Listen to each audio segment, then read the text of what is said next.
What's going on, guys? It's Alex at the Sypnotix. Sorry for this all messy, amateurish setup, but it's a very tech troubleshooting style video here. But I wanted to showcase this product here. This is a very, very fascinating product. You can already see it going, right? That is an actual display. This is basically a second monitor on a keyboard. It's actually attached. It's not a random thing. It's connected together.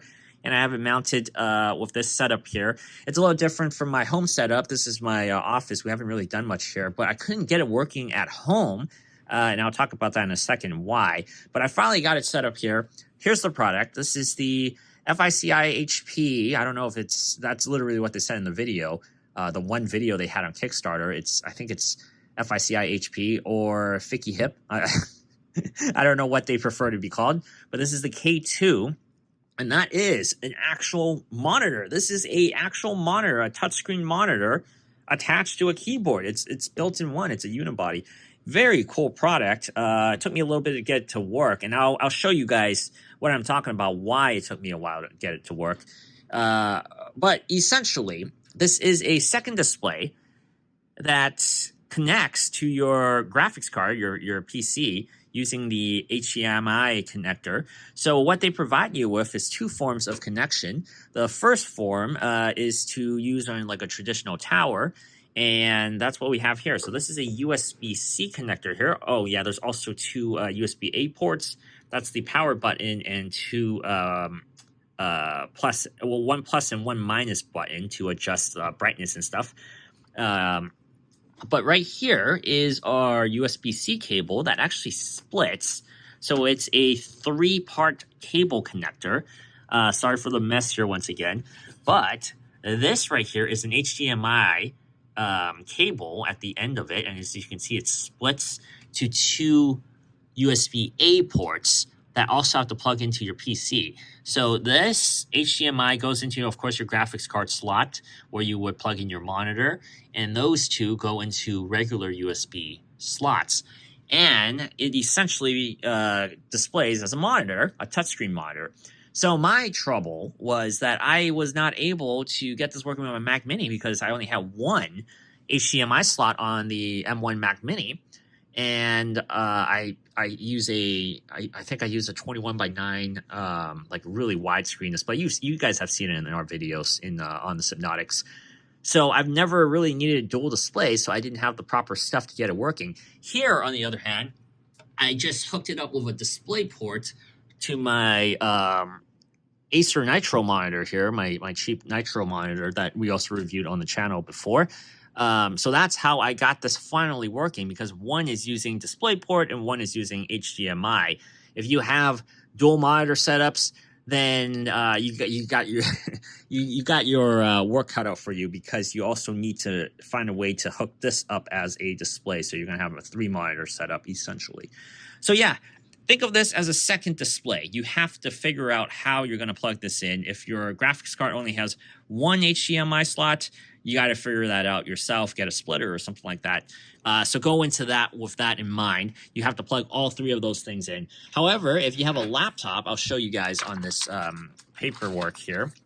Also, this is a Chinese product. I think it was a Kickstarter product. I did not fund this on Kickstarter. I actually purchased it on Amazon for $450 because I found it really interesting. And I got it around the same time as the Kickstarter people, which is kind of not too good. But as you see here, a Type-C connector, if you just want the one cable way, you have to use it with a Type-C product. So like a smartphone, an Android smartphone, or a Windows or a Mac OS laptop. All right, so here I have it set up with my MacBook Pro. This is, I think, my 2018 MacBook Pro with the Touch Bar. Intel processor, by the way. So you can see the review on Sypnotix.com. We have that review here from a couple years ago. But you see, it's set up with my FICIHP. It's paired with my, I'm going to call this the FICIHP because I like how the FICIHP sounds instead of FICIHP or whatever.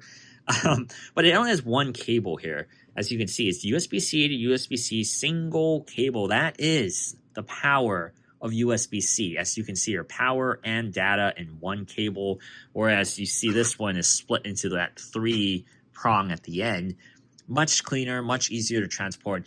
I do have Final Cut Pro 10 open here, and as you can see, normally this timeline would be on the bottom here, and it would constrict the space, so everything would be kind of having smaller real estate, and that's something that a lot of us editors have to work with and live with.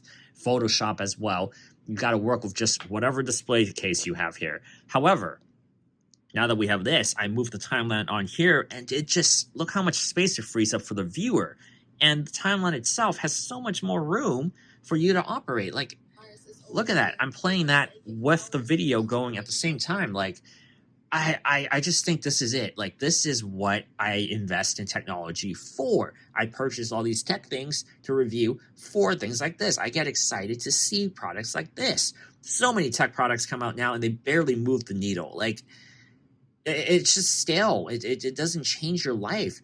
This thing is different. This thing has a chance to improve my workflow, and it has a chance to change the way I work. And I cannot tell you how excited that makes me. Yes, $450 is a expensive entry fee to get into something like this, but man, I can already, like, the cogs are already spinning in my head. I see a lot of benefits I can use for this keyboard. So, configuring the settings. Let's open up the settings really quick so you guys can actually see what's going on here. If I open up the settings, first thing you got to do is you actually got to get it set up. The way I have it configured is this display, I'll do identify. This is display number 1, it's my big monitor. And then this is display number 2. As you can see, they're display number 2. So it's stacked. So imagine this is a actual 2 monitor setup, and this monitor was directly under here. So as you see here, I have this wallpaper engine wallpaper going, and I just love how I have the settings set that it just flows down. As you see there, they're swimming from one screen to the other. Like, that is the coolest thing ever. They're just coming down to your keyboard. I just find that touch, like, it's just amazing. I love how that works. And I've just never seen this before. I've never had a keyboard with a touchscreen display here, other than, of course, the MacBook Pro and their touch bar. But you know, that's not the best example, because this is an actual functioning bar. So you may be asking, why would you need this? What would be the benefits here?